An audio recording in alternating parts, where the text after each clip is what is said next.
Arthur meets the president. Listen carefully, class, said Mr. Ratburn. This is a national contest, so do your best work.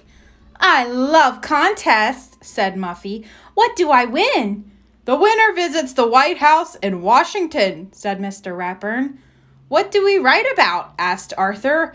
The subject is How I Can Help Make America Great, said Mr. Ratburn. Everyone started writing. Arthur started thinking.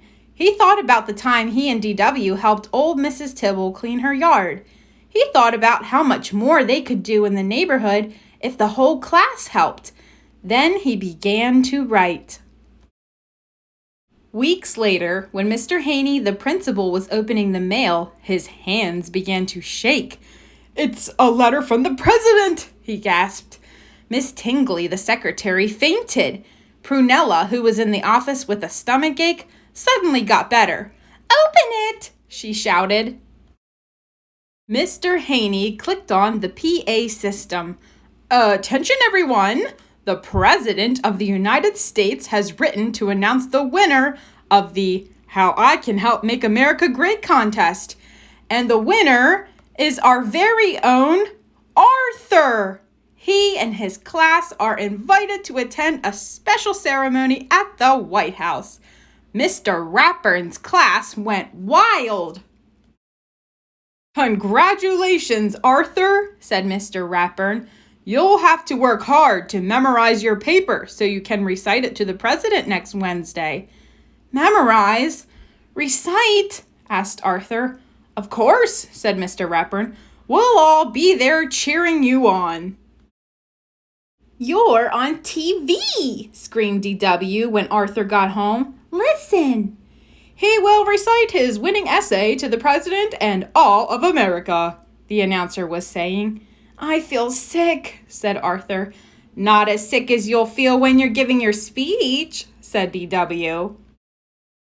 "There's so much to do before we leave," said Mother. "Arthur, you'll need a new suit." "What about me?" asked D.W. "I need to look beautiful when I meet the president." "The president is very busy," explained Father. "He'll only have time to meet Arthur and hear him recite his essay." "If I can remember it," said Arthur. "Of course you can," said Father. "Just relax. Pretend I'm the president and practice right now." The thought of sitting next to the president made Arthur's mind go blank. He said.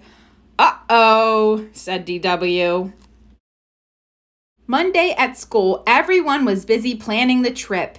"Oh boy, no homework for 3 days," said Francine. "Not quite," said Mr. Ratburn. Everyone groaned. "Each of you will have to do a report," he explained. "As we tour Washington on Wednesday, you will be our guides, so get to work. I'll see you all at the airport tomorrow morning." Arthur tried to study his speech on the plane. "Don't forget to mention me to the president for the Teacher of the Year award," Mr. Ratburn reminded him. "Aren't you excited?" asked Buster. "I'm too nervous to be excited," said Arthur. "You need help," said D.W. "I'll make the speech for you. I have a lot of ideas about how to run the country." That night at the hotel, Arthur was too worried to sleep. "What in the world are you doing?" asked Father. "What if I forget my speech and the president laughs at me?" Arthur asked. "The president would never laugh at you," said Father. "Why don't you write your speech on note cards and keep them in your pocket?" he suggested, "just in case." "What a great idea," said Arthur. He felt much better. "Now try not to worry and go to sleep," said Mother. The next morning, everyone met in front of the Jefferson Memorial. "Arthur, you look so handsome," said Francine. "Ready to meet the president?" said Mr. Ratburn. "I guess," said Arthur. He reached into his pocket to make sure the note cards were there. "Time for your reports," called Mr. Ratburn. "Only 1 more hour until we're due at the White House." "Our first stop is the Washington Monument, the tallest building in Washington," explained Francine. 898 steps to the top. Everyone ready?" "Are you kidding?" said D.W. "I'm taking the elevator." This is the Capitol where Congress makes the nation's laws, said Sue Ellen. I think we all know how important it is to obey the law, said Mr. Ratburn. The National Museum of Natural History has great mummies, said Buster. Follow me. No thanks, said Muffy. I'll meet you at the gift shop. The last stop was the White House. It's so big, said Arthur. Not as big as Muffy's house, said DW. The White House has 132 rooms, said the Brain.